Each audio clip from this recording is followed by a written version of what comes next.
بسم اللہ الرحمن الرحیم۔ السلام علیکم۔ ویلکم ٹو اسلامک وظیفہ دعائیں۔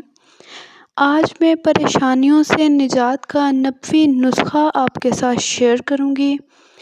اس سے پہلے چھوٹی سی ریکویسٹ ہے کہ چینل کو ضرور سبسکرائب کیجیے گا اور ویڈیو پسند آئے تو اسے ضرور لائک کیجیے گا۔ ویڈیو کو اینڈ تک دیکھیے گا، پھر ڈیسائیڈ کریے گا کہ ویڈیو کو لائک کرنا ہے یا نہیں۔ تو چلتے ہیں آج کے وظیفے کی جانب۔ یہ پریشانیوں سے نجات کا 90 نسخہ ہے۔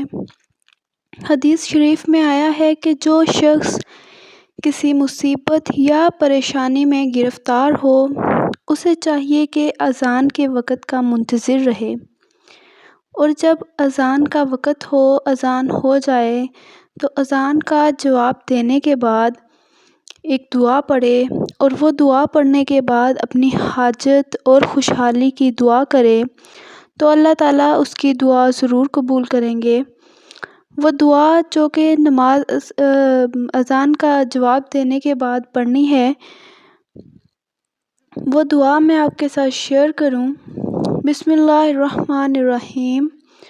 اللہم ہذہ الدعوۃ الصادقۃ المستجاب لہا دعوۃ الحق وکلمات التقوی احینا علیہا وامتنا علیہا وابعثنا علیہا واجعلنا من خیار اہلہا احیاء وامواتا۔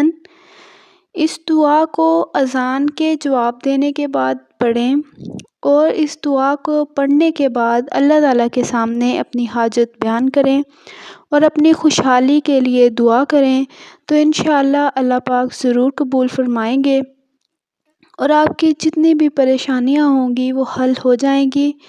جن کے لیے آپ نے یہ عمل کیا ہوگا وہ تمام پریشانیاں حل ہو جائیں گی، اور جس مقصد کی بھی آپ نے جو حاجت دل میں رکھ کے دعا کی تھی وہ حاجت بھی پوری ہو جائے گی۔ ویڈیو کو لائک کر دیجیے گا اور چینل کو سبسکرائب کر لیجیے۔